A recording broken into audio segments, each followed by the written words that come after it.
தினம்தோறும் விளக்கேற்ற நல்ல எண்ணெய் இதயம் நல்லெண்ணெய்.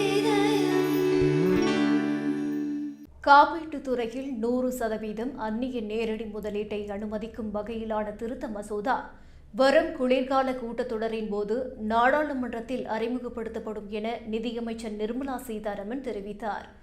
நாடாளுமன்ற மழைக்கால கூட்டத்தொடர் கடந்த மாதம் நிறைவடைந்த நிலையில் குளிர்கால கூட்டத்தொடர் நவம்பரில் தொடங்கி டிசம்பர் வரை நடைபெறவுள்ளது.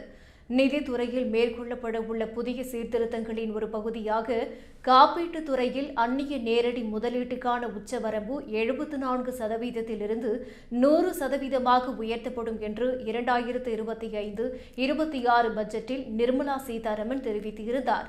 இப்போது வரை காப்பீட்டுத் துறையில் எஃப்டிஐ மூலம் 82,000 கோடி ரூபாய் ஈர்க்கப்பட்டுள்ள நிலையில் எஃப்டிஐக்கான உச்சவரம்பை 100% அதிகரிக்க காப்பீட்டு சட்டம் 1938 உள்ள பல்வேறு விதிகளில் திருத்தம் மேற்கொள்ள நிதியமைச்சகம் முடிவெடுத்துள்ளது.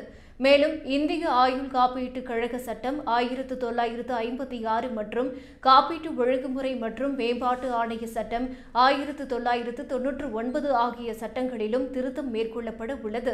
2047 அனைவருக்கும் காப்பீடு என்ற இலக்கை அடைய இந்த சீர்திருத்த நடவடிக்கைகளை நிதியமைச்சகம் அறிவித்துள்ளது. முன்னதாக காப்பீட்டுத் துறைக்கான எஃப்டிஐ வரம்பு 26% இருந்து 49% 2015 உயர்த்தப்பட்ட நிலையில் அதன் பிறகு 49% இருந்து 74% 2021 மத்திய அரசு உயர்த்தியது. இந்தியாவில் இப்போது 25 ஆயுள் காப்பீட்டு நிறுவனங்களும் 34 பொது காப்பீட்டு நிறுவனங்களும் செயல்பட்டு வருகின்றனர்.